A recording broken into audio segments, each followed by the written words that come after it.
날씨가 따뜻해지면서 해외 여행객이 증가하는 가운데 최근 일본에서 발생이 증가하고 있는 연쇄상구균 독성 쇼크 증후군의 국내 전파 우려가 커지고 있다.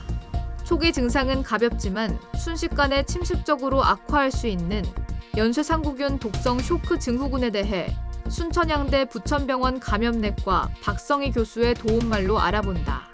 연쇄상구균 독성 쇼크 증후군은 A군 연쇄상구균에 의해 발생하는 침습적 감염 질환이다. 연쇄상구균의 독소로 인해 염증성 사이토카인이 체내에 분비되면서 심각한 염증 반응을 일으켜 다발성 장기부전과 쇼크가 발생한다. 연쇄상구균은 보통 호흡기나 연조직 등의 가벼운 감염을 일으키는 균이지만 괴사성 연조직염, 균혈증, 폐렴 등 침습적인 질환을 일으키기도 하며 그중 최대 3분의 1이 연쇄상구균 독성 쇼크 증후군으로 진행한다. 특히 괴사성 근막염 환자 약 절반이 연쇄상구균 독성 쇼크 증후군으로 진행된다. A군 연쇄상구균에 의한 인후두염은 발열, 인후통, 구역, 구토 등 증상과 편도 발적, 부종, 목 부위 림프절 크기 증가, 전신 발진 등이 동반된다. 가벼운 경우 인플루엔자 등 바이러스 감염과 감별이 어려울 수 있다. 일부 환자에서 급성 류마티스열, 사구체 신염, 괴사성 근막염, 균혈증, 중이염 등 합병증이 발생하며 이 중 일부가 연쇄상구균 독성 쇼크 증후군으로 진행한다. 연쇄상구균 독성 쇼크 증후군은 빠르게 쇼크 및 장기부전이 진행되며 혈압 저하, 빈맥, 발열, 의식 저하와 심부전, 간부전, 호흡부전, 파종성 혈관 내 응고 등이 나타날 수 있다. 아직 국내 발생 사례가 많지는 않다.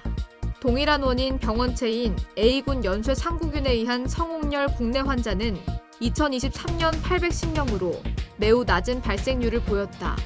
2000년 이후 성홍열 감염으로 인한 합병증이 보고된 사례는 총 4건이며 이 중 연쇄상구균 독성 쇼크 증후군 의심 사례는 2건이었다. 침습적 A군 연쇄상구균 감염으로 인한 사망률은 약 25에서 48%이며 연쇄상구균 독성 쇼크 증후군의 경우 사망률이 30에서 79%에 이른다. 소아보다 성인의 치명률이 더 높은 편이다. 주요 감염 경로는 점막, 피부 상처 부위를 통한 직접 접촉이다. 비말을 통한 호흡기 감염도 가능하다. 환자와 밀접 접촉했을 경우 2차 감염도 가능하지만 사람 간 지속적 전파는 드문 편이다. 침습적 A군 연쇄상구균 감염은 고령, 당뇨, 암 등으로 인한 면역력 저하가 주요 위험인자다. 또한 최근 수술력, 화상, 피부 상처, 비만, 스테로이드 사용, 심혈관 질환, HIV 감염 등도 위험을 높인다. 수두, 인플루엔자 등 선행 바이러스 감염 후에도 발병 위험이 증가한다. A군 연쇄상구균 인후두염은 인후 배양 검사, 신속 항원 검사, 분자 진단 검사 등을 통해 진단하며 침습성 A군 연쇄상구균 감염의 경우 혈액이나 상처 부위, 흉수, 심낭액, 관절액, 뇌 척수액 등의 체액에서 A군 연쇄상구균이 배양되었을 때 진단한다. 연쇄상구균 독성 쇼크 증후군은 저혈압, 다발성 장기부전의 소견을 보이면서 혈액, 상처 부위, 조직 등의 배양 검사에서 A군 연쇄상구균이 배양됐을 때 진단한다. 치료는 쇼크에 대한 신속한 보존적 치료와 항생제 사용이 필요하다. 또한 괴사성 연조직염, 괴사성 근막염 등이 동반된 경우라면 조기에 괴사 부위 수술 치료를 함께 시행하는 것이 중요하다. 그 외 면역 글로불린 사용 등 적극적인 보조적 치료를 시행할 수 있다. 조기 발견과 치료가 생존율을 높일 수 있다.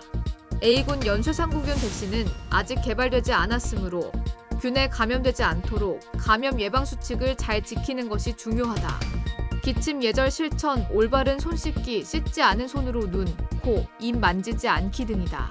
상처 관리, 수두 인플루엔자 예방 접종도 도움이 된다. 감염 환자와 가까운 접촉을 한 일부 사람들에게는 예방적 항생제 투여를 고려하는 경우도 있다. 박성희 교수는 질병관리청은 사람 간 접촉을 통한 전파가 드물어 국내 확산 가능성은 낮을 것으로 예측했다면서도 그러나 최근 일본에서 유병률이 급격히 증가하고 있고 동일 원인균으로 인한 합병증 발생 가능성도 있으므로 국내외 발생 동향에 대한 면밀한 모니터링이 필요하다고 말했다. 이어 그는 연쇄상구균 독성 쇼크 증후군은 치명률이 매우 높으므로 예방이 가장 중요하다며 해외 여행객이나 감염 환자와 접촉한 사람은 감염 예방 수칙을 철저하게 준수하고 의심 증상이 발생하면 신속하게 의료기관에 방문해 초기 발견 및 치료를 받아야 한다고 강조했다.